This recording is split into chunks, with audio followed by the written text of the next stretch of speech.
The book I chose to do my project on is called Under the Skin. It's about a woman named Isserley and picking up hitchhikers in Scotland, particularly northern Scotland. One thing we find out in the novel is that she's not exactly from Earth, so she's not the same as what we would call a human being. But we'll find out more about that later. The book is by Michelle Faber, and the theory I'm using to understand this book is by Mikhail Bakhtin, called Discourse of the Novel. And he goes through different ways of analyzing a novel that hadn't been done before, because before, the way people analyze novels, he felt was too similar to the way we analyze plays and poems and other forms of literary media. He thought that there were unique ways to view a novel that weren't seen in these pieces of literature. Before I dive into this topic of the book, I wanted to read a quote that was in one of his essays. "Truth is not born, nor is it found inside the head of an individual person. It is born between people collectively searching for truth in the process of their dialogic interaction." So what does he mean by dialogic interaction? Well, I'll go over some terms, and we'll start with the term dialogism. I'm not really sure if I'm pronouncing these words right, so bear with me. So, dialogism has to do with, happens in first-person introspective novels.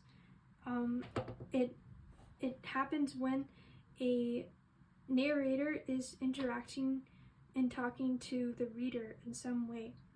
It also happens between characters talking with each other, and it's all about bringing different perspectives together, and that leads more into the truth, as seen in the quote I just read.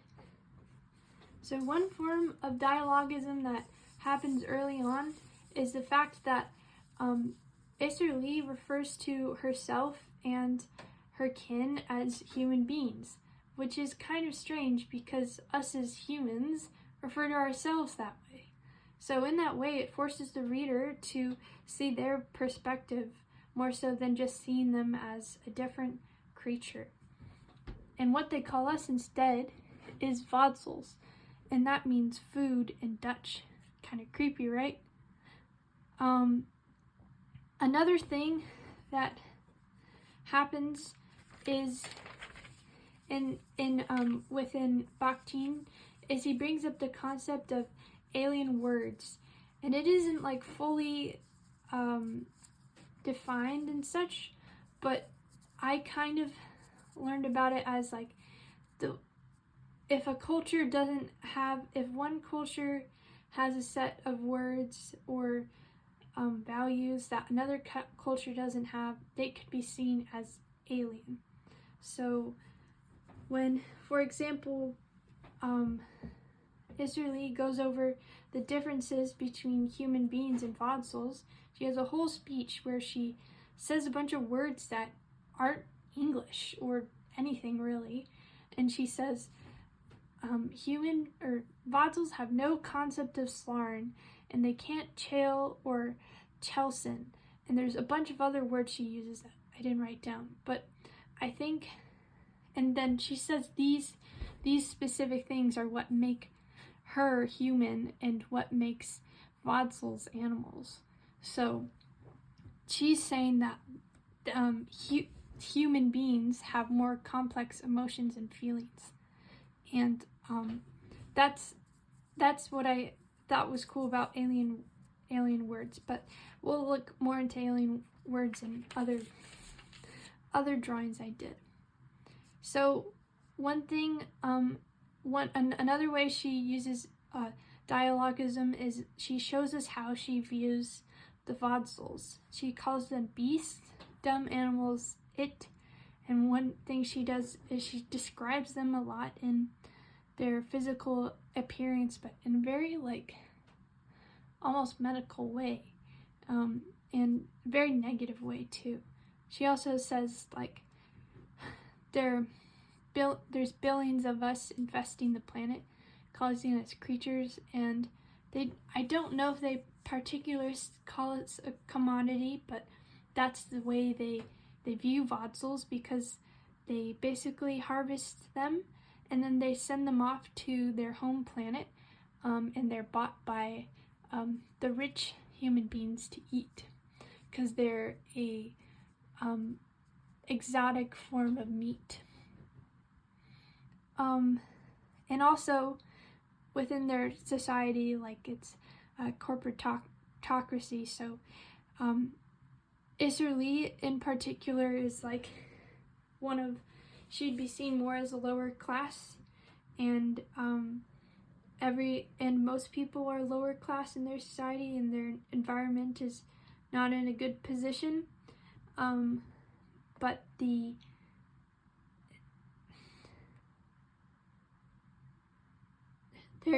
their environment isn't in a good position, and so it's basically lots of poor people and poverty and very few rich people. Another form of dialogism is between Isserly and the hitchhiker she picks up. She always has conversations with them and learns more about their life on Earth, and learns more about their perspectives. So in that way, she's going more towards the truth and seeing outside herself, and not just seeing them as pieces of meat, but she continues to see them that way throughout the whole book. Another thing you can see in this is that there's not just speech bubbles, but there's also thought bubbles. And these are things that they do not say to each other, and that has to do with monologia. So this is when you're talking about a single voice or authoritative voice only referencing themselves and their language, and it's their language coming from a singular unified source. It only means one specific thing without the influence of others, and there's only one perspective being shown. So when they're thinking, when the book shows them thinking about different things, they're not really in dialogue with each other. They're in more of a monologue per se. This also goes to the opposite form, which is heteroglossia, which is instead of speaking to just ourselves or one person, it's speaking to each other in the different ways we speak to each other. For example, this hitchhiker in particular is a young German man who just dropped out of med school. And the way he talks would be different than a local Scottish person that Isserly picks up. But also, the way he talks to her is different than the way he would talk to a man or a young child or something like that, and same with Isserly. But you can tell that he obviously isn't going to talk about sleeping with Isserly out loud, and Isserly isn't going to be talking about how fine of a specimen he is because of his large muscles. So these kind of go together but separately at the same time.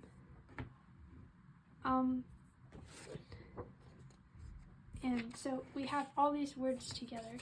And another thing that Bahktin brings up is the word polyphony or polyphonic. And that has to do with multiple voices and multiple perspectives. So the book goes through not just Isserly's perspectives, as I mentioned, but also goes through briefly the hitchhiker's perspectives while they're in the car with her, or even as right before they're going to get picked up. It also goes through some other supporting characters briefly as well. So something that happens in the book is that after while they're getting processed, they get they make them pass out, and then after they pass out and they have all the sleeping gas and stuff, they take off their tongue, and this is to prevent them from talking to each other and trying to communicate with the human beings. And I think that definitely justifies how they see them as animals, because if they cannot communicate, then they're still going to, and they can't understand them, then they're going to see them more so as animals than sentient, intelligent beings, and they can justify eating them and seeing them as a product. This helps justify monologia by language only coming from one singular unified source. So the Vodzel's perspectives is taken out of the loop, and they can no longer have any sort of dialogism, and polyphonic it's taken out of the picture, and so is heteroglossia. So their way of communicating verbally is gone.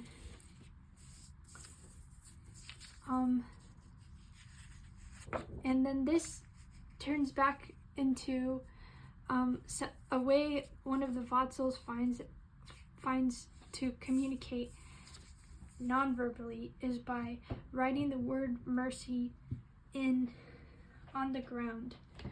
And when this happens, one of the human beings visiting, who's very rich and is the son of the company that sells the meat, asks Isserly what it means. And his name is the son of the company. His name is Amlis Vest, and he's very anti the company, and he would be equivalent to a PETA activist or an environmental activist, and he wants rights for the Vodzels, and he doesn't want them to be eaten anymore. So he sees this, and he recognizes it as maybe a word, and he tries to ask Isserly, like, they're communicating with us, and you just ate them for dinner upstairs. This shows that they're intelligent beings. So what does this word mean? And Isserly thinks for a while, and she doesn't say anything at first. And she recognizes the word, but she realizes that it has no meaning in their language, and only has meaning in the Vodzel language. So with the concept of mercy being in their, like, corporatocracy society, like, having it not exist kind of helps keep that corporatocracy in place, because they have no concept of this word at all. And therefore, I think this word is definitely an alien word to them. But also, as Isserly is thinking about it, she's in the process of monologia, and she spends a long time just talking in the book to the reader about what she thinks she's going to say to Amlis Vest. And she decides actually to not talk to tell him that it's a meaningless word, and it's just chicken scratch basically. And it's equivalent to a moo from a cow or oink from a pig. And this kind of takes away Amlis Vest's opportunity to see Vodzels as more than just animals, which is really sad. But yeah, because she takes away the meaning of this word, and she says it doesn't mean anything, it is also a form of monologia, because she's making it only have one meaning, and even that meaning is kind of meaningless. This word is actually like really important in the book, and it shows up at least 3 times, at least 2 times after this particular meaning, and she says it out loud to a character who is doing harm upon her. But because she's never heard it out loud on TV or anyone say it, she says murky instead of the word mercy, which I thought was kind of interesting. But yeah, so this word kind of goes back into dialogism because she ends up using it, even though she had never heard anyone use it before. The next slide I had was this one, and there's no words on it. So this was a scene near towards the end of the book where Mr. Lee takes Amlis Vess on a ride in her car at night, and I made him hiding under a blanket because they didn't want anyone to see him, because if they saw a creature like him, or the Vodsels, they would freak out and call the Scotland Yard and stuff like that. So anyways, as they're going about on their drive at night, he sees this world and it's so different from their own, and he sees how beautiful it is, and one of the things they come across is a bunch of sheep, and he asks Isserly, like, what are those? What do they call themselves? And she says, sheep, I think. It's like, do you speak their language? And she says, a bit, which I think was kind of funny. And then he asks her, almost like sarcastically, well, why don't we try eating the sheep instead? And she immediately dismisses what he says and says no, because like the human beings, they also are on 4 legs, they have fur, and they have faces similar to us. And the humans, they look nothing like us. So the humans are animals and it's easier to see them as different and easier to consume them because they look nothing like them. And that's why they would never eat the sheep. And I think that is a form, in a sense, of dialogism when they're talking to each other. Another thing Isserly brings up in her conversation with Amlis Vess is how privileged he is compared to her, and how, like, it doesn't even matter if they see the sheep as animals or people or whatever, because they see most of their species as animals and they don't treat them very well.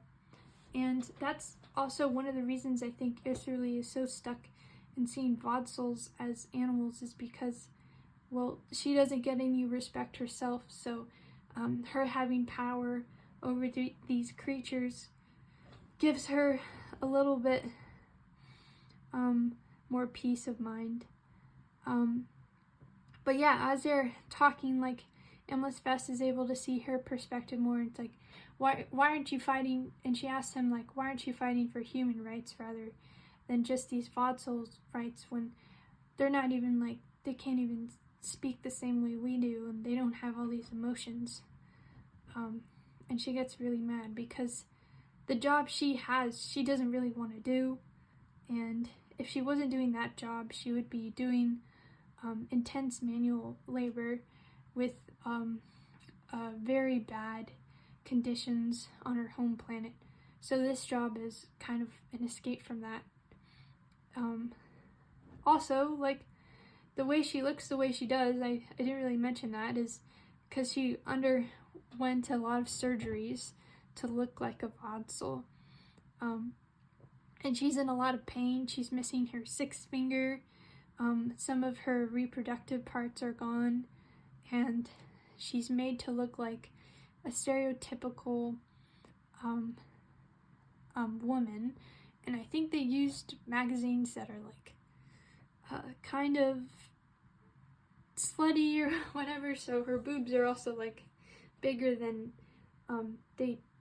any Earth woman would naturally have.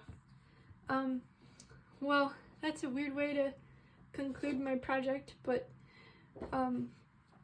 overall, like, I found this story really interesting in the way that it goes between the perspectives of the characters, and I also felt that, like, without the character of Endless Vest, this character would be more monologic than it is, like, dialogic, because he has a very different viewpoint than Isserly and the rest of the people working on the farm, and his viewpoint helps soften Isserly's ideology on what a human being is versus what a Vodsel actually is. Thank you for watching. Hope you have a good day.